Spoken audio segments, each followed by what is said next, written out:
ప్రపంచం ఏ క్షణమైనా పేలిపోవచ్చు. కారణం అణ్వాయుధాలతో అన్ని దేశాలు నిండిపోవడమే. ఎవరికి ఏ చిన్న గొడవ వచ్చినా యుద్ధమే శరణ్యం అయిపోతున్న వేళ దేశాల నడుమ యుద్ధాలు ఇక అవసరంగా మారవచ్చు. అందుకే ఎప్పుడూ లేని విధంగా అణ్వాయుధాలతో అన్ని దేశాలు నిండిపోతున్నాయి. ప్రపంచవ్యాప్తంగా పలు దేశాలు తమ రక్షణ కోసం పూర్తిగా అణ్వాస్త్రాలను నమ్ముకున్నాయని ప్రముఖ అంతర్జాతీయ మేధో సంస్థ Stockholm international peace research institute వెల్లడించింది.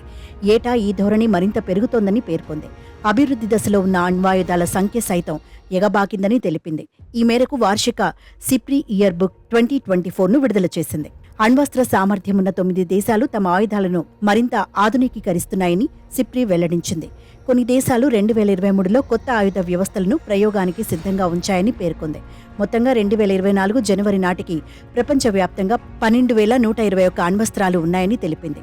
వీటిలో 9,585 ఆయుధాలు సైనిక నిల్వ కేంద్రాల్లో ఉన్నట్లు పేర్కొంది.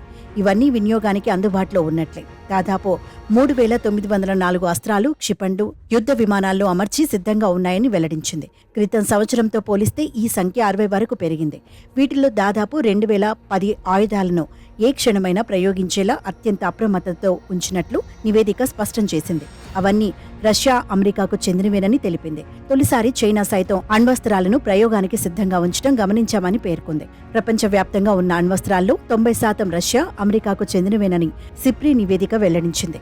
2023లో ఈ సంఖ్యలో పెద్దగా మార్పు లేదని స్పష్టం చేసింది. అయితే రష్యా మాత్రం ప్రయోగానికి సిద్ధంగా ఉంచిన అణ్వాయుధాల సంఖ్యను పెంచుకున్నట్లు వెల్లడించింది.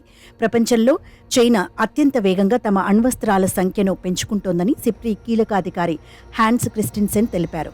ఆ దేశం వద్ద 2023లో 410 ఆయుధాలు ఉండగా ఇప్పుడు ఆ సంఖ్య 500కు చేరినట్లు పేర్కొన్నారు. ఈ దశాబ్దం చివరకు చైనా తమ ఖండాంతర క్షిపణుల సంఖ్యను అమెరికా లేదా రష్యాకు సమానంగా పెంచుకుంటుందని అంచనా వేశారు.